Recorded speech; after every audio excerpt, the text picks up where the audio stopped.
그래서 고운 여인으로 자라나서 고운 남편과 정말 세상의 아름다움을 보고 살아가는 그런 여인으로 자라나게 해달라는 아비의 마음도 담겨있는.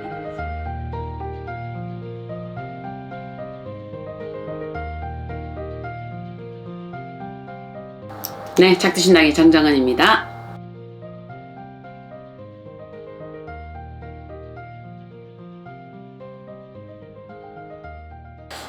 우리 지금 저는 이름의 뜻에 따라서 우리 지금 뭐 여러 가지 말씀들이 많아요. 이 말씀은 선생님들이 여러 가지 말씀들을 많이 하시는데 또 성명학을 풀이하시는 분들도 또 뭐 진동에 대해서 얘기를 하시는 거고 또 한문을 풀이하시는 분들은 또 이렇게 설명을 하시는데 우리나라 같은 경우에는 어쨌든 또 세종대왕께서 한글 만들기 전에는 우리나라가 또 한문을 썼던 세대들이거든요. 근데 또 한문도 보면 뭐 이 나라 말이다 저 나라 말이다 또 구축시키지 말고요. 일본도 한문은 보면 그 뜻이 우리나라 또 한문하고 또 풀이가 좀 다른 게 더러 많거든요. 일본 한문이 좀 다르고 또 중국 한문이 좀 달라요. 우리나라 한문이 좀 다르고요.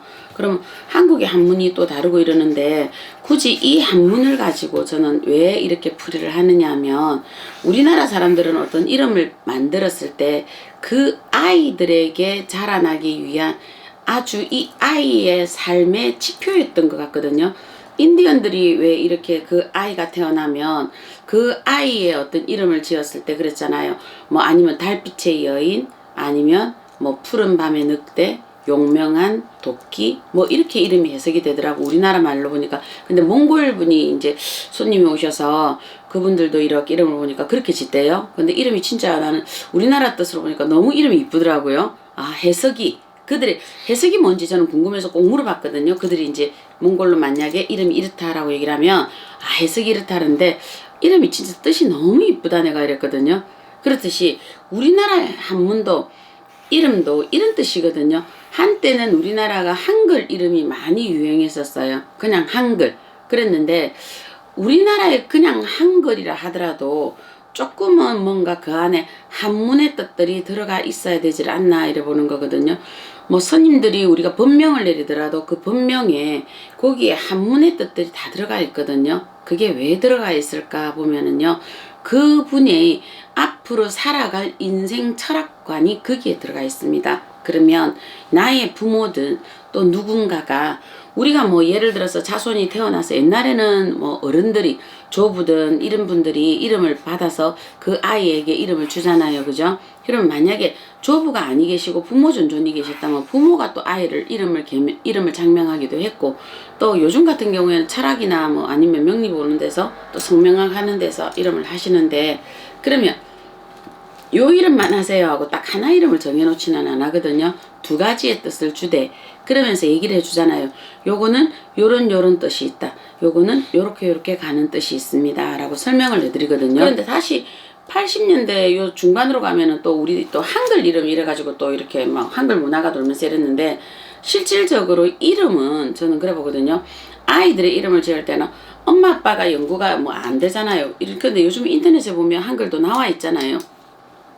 예를 들어 뭐 기억하고 키엇은 우리가 나무가 없는 사주에는 목을 뜻하기 때문에 이 기억하고 키역이 있어야 된다더라. 인터넷 찾아보면 이게 다 나와 있습니다. 잘 되어 있기 때문에 요걸 보셔서 우리가 한글의 이름을 붙이되 한문의 이름을 내가 일일이 풀이할 수 없기 때문에 우리가 누군가에게 의뢰를 하잖아요.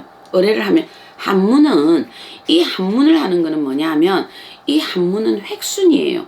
우리가 학교 때 뭐 부수 배우셨잖아요. 그죠? 그렇듯이 한문은 획순으로 풀고 그 다음에 그 아이에게 가장 합당하게 맞는 뜻이 들어가는 거거든요. 그게 보이지 않게 그 아이에게 우주에 던지는 염원이지 않을까 이래 보는 거거든요. 요 아이는 앞으로 세상을 이렇게 이겨나갈 것이다. 이 아이는 세상을 스스로 이루어 나갈 것이다. 이 아이는 세상에 앞으로 남에게 참되게 은혜를 베푸는 사람으로 자라나게 될 것이다.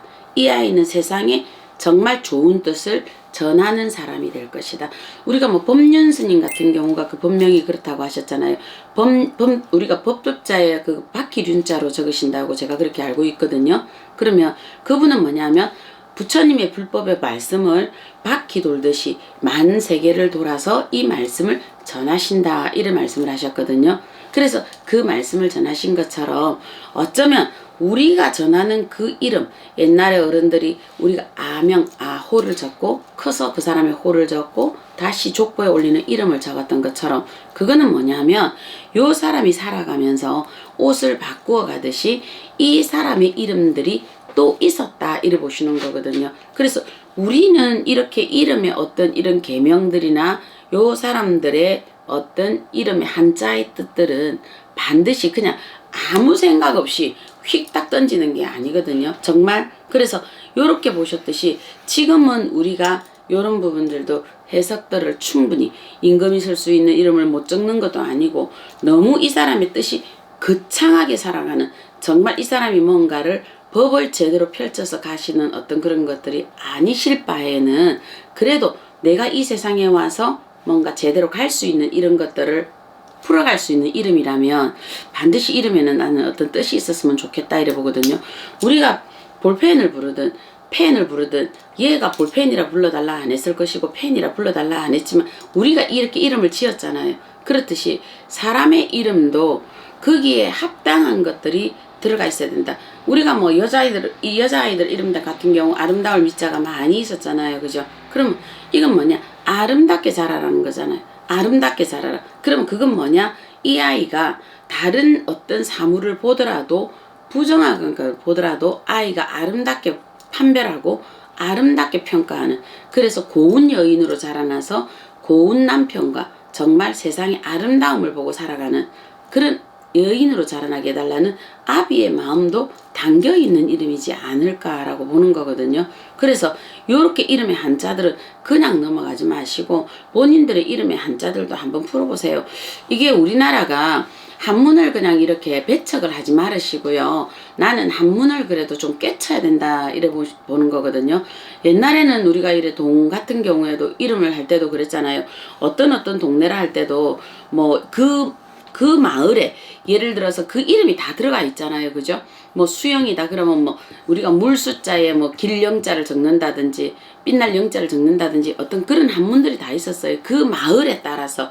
그렇듯이 지금은 그거를 표기를 전부 다 영문으로 해놨지만 마을에도 그 뜻을 다 넣었잖아요. 강원도 같은 경우에는 아직도 그냥 그대로 둔 걸 알고 있거든요. 강원도에도 보면 뭐 한골 못골인가 뭐 이래 돼 있던데 보니까 거기도. 그러면 여기 같은 경우에도 그렇듯이 우리가 거기에 선조들께서 내재를 시킨 거는 뭐냐면 뿌리 깊은 어떤 역사인 것 같다라고 보는 거거든요. 그냥 쓰다가 버릴 것이 아니라 우리가 유지되어야 될 뿌리 깊은 역사. 그래서 요즘 이래 젊은 아이들이 보면 밑에 받침들이 거의 없죠. 이렇게. 왜 그러냐면 이제 이 아이들이 외국 쪽으로 넘나들다 보니까 외국인들은 밑에 받침이 있는 우리나라의 이 이름들이 어렵잖아요. 그래서 거의 밑에 받침들이 없는 이름들을 많이 짓더라고, 요즘 아이들을 이래 보니까.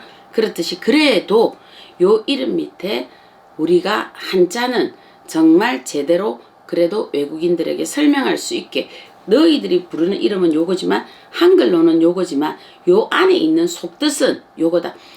우리가 수박이 겉에 색깔은 초록이지만 수박을 쪼개보면 붉은색도 있고 그 안에 이 수박 초록색 안에 이 아이가 한 흰색으로 또 보호하고 있는 게 있더라.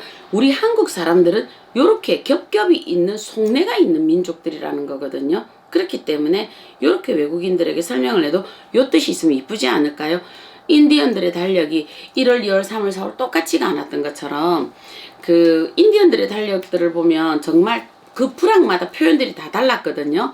정말 가을이 되었을 때 우리가 보면 가을이 되었을 때 낙엽이 떨어지는 아름다운 달, 노을이 떨어지는 아름다운 달, 뭐 이런 표현들이 있더라고요. 그 유시아 시인께서 그 했던 책, 그게 있죠. 운드니드의 나를 묻어주오라는 책이 있어요. 그 책 읽어보면 그 인디언들에 대한 어떤 이런 것들이 있는데 참 이쁘고 고운 그들의 생각들이 많이 있습니다. 인디언들의 생각들이. 그거를 보면 그들의 생각이나 우리 한국의 우리 선조들의 생각과 별반 다를 게 없어요. 그들이 생각했던 이 정말 자연을 사랑했던 사상이나 인디언들이 생각했던 사상이나 우리나라 민족들이 생각했던 자연의 사상이 굉장히 많이 닮아 있어요. 이래 보면요. 그래서 우리나라 사람들이 이렇게 물 한 바가지를 떠줘도 버들잎을 줬던 요 우리나라의 문화처럼 그 운더니드의 나를 묻어줘 그 인디언들 책들을 보면 그들도 정말 이뻐요. 그래서 인디언들이 열심히 말을 타고 가다가 언덕쯤에 잠시 멈추잖아요. 그리고 뒤돌아서서 기다리거든요. 왜 그럴까요?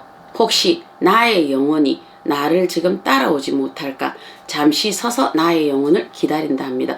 그들의 미덕이 우리들이 주는 물 한 바가지의 미덕과 좀 닮아 있지 않을까요? 그렇듯이 이름에는 이런 뜻들이 있습니다. 그래서 우리나라의 문화는 버리지 말고 우리들만이라도 요 깊은 뜻은 지켜내야 되는 것이 지금 우리들 세대가 해야 될 가장 큰 숙제가 아닐까 그렇게 싶습니다. 네, 작두신당의 정정은이었습니다.